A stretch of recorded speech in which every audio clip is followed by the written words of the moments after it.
کہ خیر کو عام کرنے کی کوشش اور شر کو ختم کرنے کی کوشش. واصبر علی ما اصابک، اور جو مصیبت تمہیں پہنچے اس پہ صبر کرنا.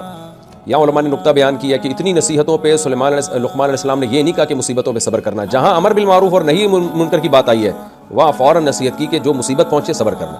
وجہ اس کی ہے کہ آپ کو نماز پہ کوئی نہیں تنگ کرے گا.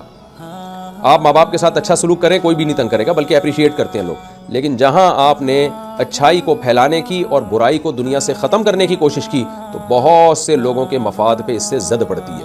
وہ آپ کے راستے کی رکاوٹ بنیں گے، آپ کو بدنام کرنے کی کوشش کریں گے، آپ کو ٹارچر کرنے کی کوشش کریں گے، طنز کریں گے، تانے دیں گے. اس لیے فرمایا واصبر علی ما اصابک، امر بالمعروف اور نہی عن المنکر کے بعد جو پریشانی آئے تو اس پہ تم نے صبر کرنا ہے. اور اس پہ صلہ کیا ملے گا؟ ان ذالک من عزم الامور، یہ بڑے حوصلے کا کام ہے. تو ظاہر ہے حوصلے والوں کی اللہ کے ہاں کیوں قدر نہیں ہے. یعنی دیکھیں اللہ نے اجر نہیں بتایا کہ اس پہ ملے گا کیا، بلکہ اللہ نے عمل کی ویلیو بتا دی کہ یہ بڑے حوصلے کا کام ہے. اس کی مثال ایسے جیسے آپ کسی کو بڑے پہلوان سے لڑنے کے لیے بھیجیں تو اس کو کیسے آپ اپریشیٹ کریں گے؟ بھائی یہ بڑے حوصلے کا، بڑی بہادری کا کام ہے جو تو کرنے جا رہا ہے. اس سے ایک موٹیویشن ملتی ہے کہ میں اگر جیت گیا نا تو مجھے انعام بہت زیادہ ملے گا، کیونکہ یہ تھوڑی بہادری کا کام نہیں، یہ بہت بڑی بہادری کا کام ہے. اس لیے اللہ نے فرمایا ان ذالک من عزم الامور، نہی عن المنکر اور امر بالمعروف میں جتے رہنا، اچھائی کو پروموٹ اور برائی کو دنیا سے ختم کرنے کی کوشش میں لگے رہنا، اور لوگوں کے طنز اور طعنے برداشت کر کے یہ کام میں لگے رہنا، یہ بڑے حوصلے کا کام ہے. تو ظاہر ہے اللہ تو چھوٹی نیکیوں پہ بہت بڑا اجر دیتا ہے، تو بڑے بڑے حوصلے کے کاموں پہ کیسے بڑا اجر نہیں دے گا وہ. آگے فرمایا وَلَا تُصَعِّرْ خَدَّكَ لِلنَّاسِ، اپنے رخسار کو لوگوں سے پھیرنا نہیں. یہ یہاں پھیرنے سے ظاہری معنی مراد نہیں، یہ ہے کہ تکبر کرنا.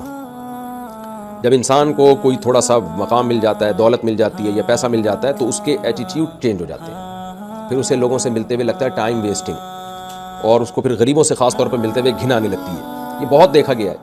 تو اس لیے بتایا آپ لقمان علیہ السلام نے اپنے بیٹے کو کہ تکبر مت کرنا. تکبر کی دو صورتیں ہیں، ایک چال سے تکبر اور ایک آپ کے انداز سے تکبر. تو دونوں قسم کا تکبر نہیں کرنا ہے. چال ایسی نہیں ہونی چاہیے لوگ سمجھیں فرعون اور متکبر آدمی جا رہا ہے سینہ تان کے، اور ہوتا ہے نا ویسے لوگ چل رہے ہوتے ہیں چال سے صاف دکھا رہے ہوتے ہیں کہ ہم جو ہے وہ کوئی بڑے لوگ ہیں. اور دوسری بات اسٹائل کا مطلب کیا؟ کوئی ملنے آ رہا ہے آپ اس سے اعراض کریں، تو یعنی تکبر کریں اس کے ساتھ. کوئی ضرورت مند ہے آپ اس کی ضرورت کو پورا کریں، کوئی حاجت والا شخص آیا ہے، کوئی بیمار ہے آپ سے مدد کے لیے آیا ہے، تو اب لوگوں سے منہ موڑنا شروع کر دینا. یہ اس کی علامت ہے کہ آپ کو جو اللہ نے نعمتیں دی ہیں وہ آپ اپنا کمال سمجھتے ہیں اس کو. جیسے قارون کو موسیٰ علیہ السلام نے کہا تھا نا غریبوں کا خیال کر، قارون نے کہا میں نے اپنی نالج سے یہ سب کچھ کمایا ہے. اگر قارون یہ سمجھتا کہ یہ بھیک میں مجھے ملا ہے تو پھر یہ حرکت تھوڑی کرتا. تو کسی بھی طرح کا جو تکبر ہے نا، چاہے چال میں ہو یا لوگوں سے کسی معاملات برتنے میں ہو، وہ تکبر اللہ کو پسند نہیں ہے. اللہ کو تواضع پسند ہے. لیکن یہ خوب سمجھ لیں کہ کوئی اگر کسی سے ملنے سے اس لیے بچ رہا ہے کہ وہ کسی اہم کام میں مشغول ہے تو یہ چیز تکبر میں داخل نہیں ہے. بعض دفعہ انسان اہم کاموں میں مشغول ہوتا ہے، اب لوگ آ رہے ہیں ملاقات کر رہے ہیں تو ظاہر ہے 24 گھنٹے تو کوئی نہیں کسی سے مل سکتا. تو اس کے لیے مینجمنٹ کے لیے اگر ٹائمنگ سیٹ کر دی جائے کہ فلاں ٹائم آپ ملاقات کر سکتے ہیں، فلاں نہیں کرتے، تو یہ تو ہمیشہ سے علماء صلحاء میں اور مصروف لوگوں میں یہ ہمیشہ سے چلتا ہے. یہاں وہ اوائڈ کرنا ہے جس کی بنیاد تکبر ہو، کہ آپ اپنے آپ کو کچھ سمجھنے لگے. اب یہ چیز اللہ کو پسند نہیں ہے. اس لیے فرمایا ان اللہ لا يحب كل مختال فخور، اللہ تعالیٰ کسی بھی تکبر کرنے والے کو اور شیخیاں بگاڑنے والے کو پسند نہیں کرتے. یہ شیخیاں بگاڑنے کا لفظ اللہ نے متکبر کی علامت کے طور پہ بیان کیا. اصل میں تو متکبر کو پسند نہیں کرتے، لیکن جو متکبر ہوتا ہے شیخیاں بگاڑتا رہتا ہے. میں یہ ہوں، میں یوں ہوں، میں فلانا ہوں، میں ڈمکانا ہوں، اسی میں مر جاتا ہے ایک دن. واقصد فی مشیک، اپنی چال میں میانہ روی پیدا کرو. چال تو ایک جزیہ ہے، میں بار بار یہ بات بتاتا ہوں، قرآن جزیات کے ضمن میں اصول بیان کرتا ہے، یعنی ہر چیز میں میانہ روی. تو دیکھیں اگر کوئی واکنگ کے لیے تیز چل رہا ہے نا، ڈاکٹر نے مشورہ دیا ہے، وہ اس میں داخل نہیں ہے. یہاں مطلب یہ ہے کہ کوئی بھی کام جب کرو تو سنجیدگی، متانت اور وقار کے ساتھ، سستی بھی نہ ہو اور ہلڑ بازی بھی نہ ہو. آج کل جو لوگ چل رہے ہوتے ہیں نا وہ بیماروں کی طرح، وہ تواضع نہیں ہے. جیسے کہ میں نے سورہ فرقان کے آخری رکوع میں بتایا نا کہ ایمان والے جو ہیں وہ یمشون وعباد الرحمن الذین یمشون علی الارض ہونا، کہ زمین میں عاجزی کے ساتھ چلتے ہیں. تو حضرت عمر نے کسی شخص کو دیکھا کہ وہ بہت ہی کندھے جھکا کے جا رہا ہے، تو فرمایا کیا تم بیمار ہو، کیا مریض ہو؟ تو وہاں بھی مطلب یہ کہ تکبر نہ کرے انسان.